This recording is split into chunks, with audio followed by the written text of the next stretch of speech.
বাবা কোথায়? বাবা বাবা নাই। তোমার আম্মা কোনটা? মা কোনটা? এইটা মা না? তোমার মা এটা? শরম হচ্ছে না? এটা টাকা আচ্ছা, যত ডকুমেন্ট লাগে এই বাচ্চাদের সত্যি করে আমার তার প্রমাণ আমি দিব। এমন একটা বিপদ মনে হয় যে কোনো সময় আমার বাচ্চা আমার কাছ থেকে আলাদা হয়ে যেতে পারে। সোশ্যাল মিডিয়ার মধ্যে একটা ভিডিও খালি আসে, সেটা হচ্ছে গরিবের ঘরে রাজকন্যা। এই গরিবের ঘরে রাজকন্যা মায়ের চেহারা একটু অন্যরকম আর মেয়ের চেহারা একটু সুন্দর ফুটফুটে। এইটাই তার দোষ যে এই মহিলা এই মেয়েটা পেল কোথায়? তার চেহারার সাথে তো তার চেহারা মিলে না। আজকে আমরা আমাদের বিবেক এত নষ্ট হয়ে গেছে। আল্লাহ তাআলা কি গরিবের ঘরে সুন্দর সন্তান দিতে পারে না? অবশ্যই দিতে পারে। এটা নিয়ে আমরা মাথা ব্যথা করবো কেন? আসসালামু আলাইকুম ওয়া রাহমাতুল্লাহি ওয়া বারাকাতুহু। বন্ধুরা, সোশ্যাল মিডিয়ার মধ্যে একটা ভিডিও খালি আসে, সেটা হচ্ছে গরিবের ঘরে রাজকন্যা। এই গরিবের ঘরে রাজকন্যা মায়ের চেহারা একটু অন্যরকম আর মেয়ের চেহারা একটু সুন্দর ফুটফুটে। এইটাই তার দোষ যে এই মহিলা এই মেয়েটা পেল কোথায়? তার চেহারার সাথে তো তার চেহারা মিলে না। আজকে আমরা আমাদের বিবেক এত নষ্ট হয়ে গেছে। আল্লাহ তাআলা কি গরিবের ঘরে সুন্দর সন্তান দিতে পারে না? অবশ্যই দিতে পারে। এটা নিয়ে আমরা মাথা ব্যথা করবো কেন? এই মহিলা সুন্দর সন্তান জন্ম দিয়েছে, এটা অপরাধ। সেজন্য সে যেই বাড়িতে থাকে সেই বাড়িওয়ালা তাদেরকে বসে যে আপনি কি আপনি ঘর ছেড়ে দেন। কারণ স্বাভাবিক একটা বাড়ির মধ্যে সব ফ্যামিলি ভদ্র ফ্যামিলি থাকে, এটার মধ্যে প্রতিদিন সাংবাদিক আসে, অমুক লোক আসে, তমুক লোক আসে, আসে যদি জিজ্ঞাসাবাদ করে, ভিডিও করে, এটা করে, তাহলে আরো 5টা ফ্যামিলি সমস্যা হয় না? অবশ্যই হয়। এই মহিলা বিপদে পড়ে গেছে। একটা জন্য সে ফুটফুটে সুন্দর সন্তান সে জন্ম দিল কেন? আর আল্লাহ তাআলা পাঠাইলো কেন? আজকে আল্লাহ তাআলা গরিবের ঘরে সুন্দর ফুটফুটে একটা চাঁদ দেয়, তাহলে এটা অন্যায়। আর গরিবের ঘরে, বড় লোকের ঘরে যদি একটা চাঁদ দেয়, তাহলে এটা অন্যায় না।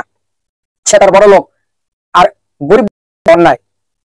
মানুষ যদি আল্লাহ তাআলা দিছে তো, কিন্তু যে গরিবের ঘরেও তো হয়, অসুস্থ হয়, বিভিন্ন রোগ দেখা দেয়। একটা সন্তান আসে দুনিয়াতে, বিভিন্ন রোগ নিয়ে আসে।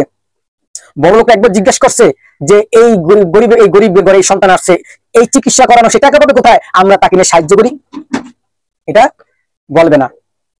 সেজন্য আমরা যারা আছি তারা গরিব বড় লোক যাচাই করবেন। আল্লাহ তাআলা যাকে যে সন্তান দেবে সেটা আলহামদুলিল্লাহ, আলহামদুলিল্লাহ।